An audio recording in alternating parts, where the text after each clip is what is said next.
척 모건은 미국 애리조나 투손에서 에스크로 회사를 운영하는 사업가였습니다.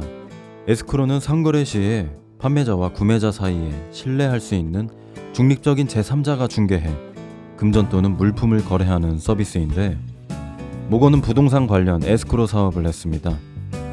그런데 그가 활발히 사업을 하던 1970년대 애리조나는 멕시코를 통해 마약이 들어오고 불법 자금을 세탁하는 장소였습니다. 또한 익명의 신탁 계좌로 땅을 구매할 수 있는 느슨한 주 법률 때문에 많은 양의 돈을 숨길 수 있는 주가 바로 애리조나였습니다. 이런 허점 때문에 범죄 조직들이 불법 사업을 하는 지역이기도 했습니다. 척 모건 역시 범죄 조직과 엮여 사업을 하고 있었고, 어느 범죄 조직의 두목이 연루된 국가 토지 사기에 잠재적 증인이기도 했습니다.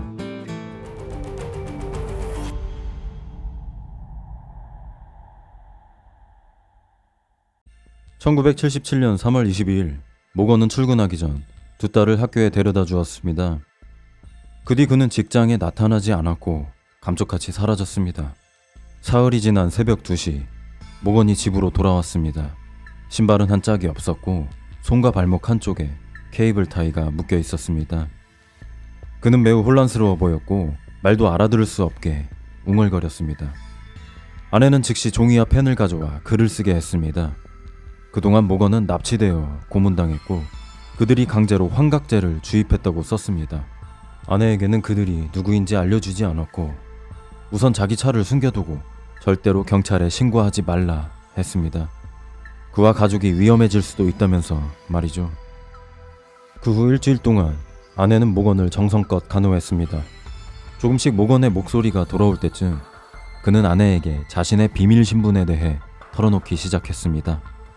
연방재무부 소속 비밀 요원으로 일하며 범죄 조직에 맞서 싸우고 있다는 놀라운 내용이었습니다. 얼마 후 그는 회복했지만 정신적 충격이 컸었는지 극도의 편집증을 앓기 시작했습니다. 바뀌건 집이든 매일 방탄조끼를 입었고 딸들의 학교에 연락해 하교할 때 자신이 해 아무도 애들을 데려가게 하지 말라 했습니다.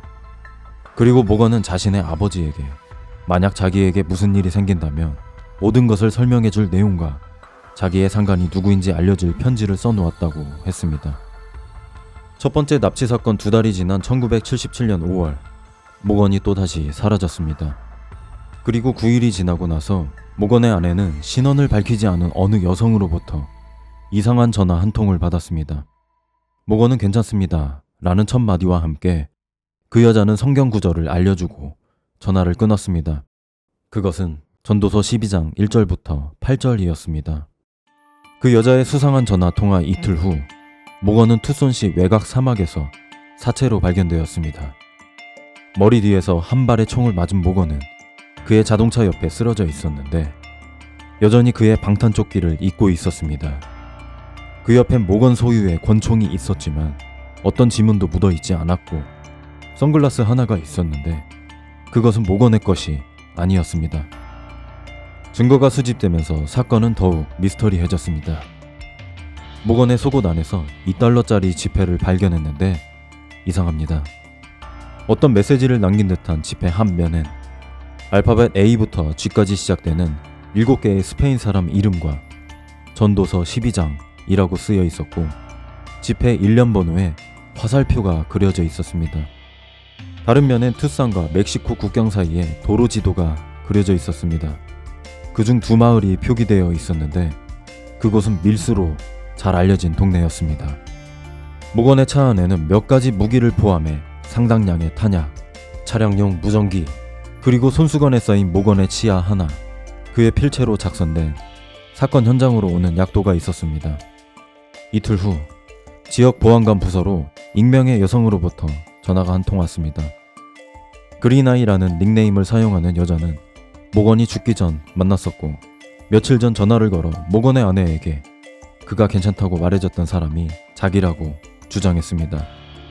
그를 만났을 때 수만 달러의 현금이 든 가방을 보여주며 그 돈이 갱단에게서 자신을 살려줄 돈이라고 말했답니다. 이렇게 이상한 상황과 미심적인 증거에도 불구하고 지역 보안관부서는 모건의 죽음에 대해 자살로 결론을 내렸습니다. 부검을 한 검시관에 미해결 죽음이라는 소견이 있었는데도 말이죠. 모건의 가족, 사건을 취재하는 기자, 그리고 일부 수사관들은 모건의 죽음이 자살이 아니라고 의심했습니다. 석연치 않은 부분이 너무나 많았기 때문입니다. 모건의 사망 3주 후 FBI 요원이라고 주장하는 2명의 남자가 모건의 집에 불쑥 찾아와 그의 아내에게 집을 수색해야 한다며 집안 전체를 들췄습니다. 그들이 무엇을 찾는 것인지 혹은 찾았는지 알 수 없었지만 경황이 없던 모건의 아내는 그들의 신분증을 확인할 겨를도 없었다고 했습니다. 정체불명의 남자들이 다녀간 뒤 사건을 취재하던 기자는 FBI에 연락해 알아봤습니다. 그런데 척 모건에 관한 사건 파일은 FBI에 존재하지도 않고 그의 이름을 들어본 적도 없다는 대답을 들었습니다. 기자는 멈추지 않고 취재를 이어갔습니다. 그 내용은 TV 프로그램 미해결 미스터리 사건에 방영되었습니다. 방송이 나간 뒤 취재 기자는 몇 가지 중요한 제보를 받고 나서야 모건이 에스크로 회사를 통해 돈 세탁 활동에 상당히 관여했다는 것을 알게 되었습니다.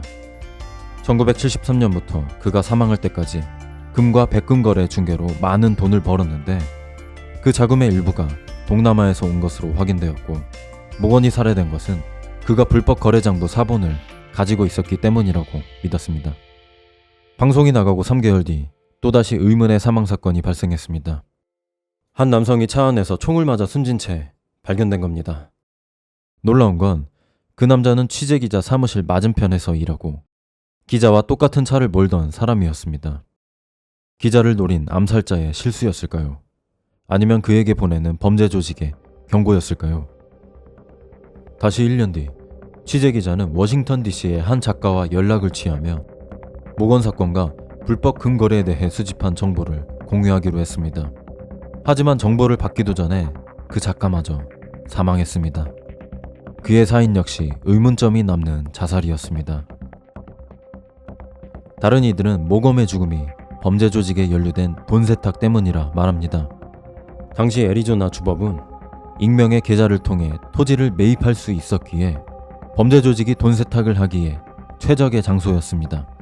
이를 위해 에스크로 회사를 운영하는 모건을 통해 실제로 거래되지도 않은 금과 백금으로 거래를 위장해 거대한 돈 세탁이 이루어진 것으로 보고 있습니다. 그렇다 하더라도 모건의 죽음엔 많은 의문점이 있습니다. 제일 먼저 누가 그를 죽였고 그가 범죄 조직에 일을 하다 그들에게 죽임을 당했다는 이론, 거기에 더해 모건이 불법 활동에 연루되고 정부의 비밀 업무를 수행했다는 주장, 의심스러운 죽음에도 불구하고 당국은 왜 자살로 사건을 마무리 지었는지, 그린아이라는 여성은 누구이며 왜 모건과 연결되었는지, 모건이 가지고 있던 돈가방은 누가 가져갔는지, 마지막으로 $2 지폐에 있던 성경 구절과 메시지는 무엇을 말하는 걸까요? 여러분은 어떻게 생각하시나요? 사건 내용이 미드 오자쿠와 많이 비슷한데요. 돈 세탁에 연루된 모건은 정말로 정부의 비밀 업무를 수행하다 조직에 들켜 제거된 것일까요? 이번 이야기는 여기까지입니다. 무수는 무거운 이야기를 전해드리지만 제 이야기를 들어주시는 여러분은 언제나 안전하고 행복했으면 좋겠습니다. 여러분의 의견 댓글로 남겨주시고요. 이야기가 재밌었다면 구독과 좋아요 부탁드리겠습니다. 지금까지 무수용큐였습니다. 시청해주셔서 감사합니다.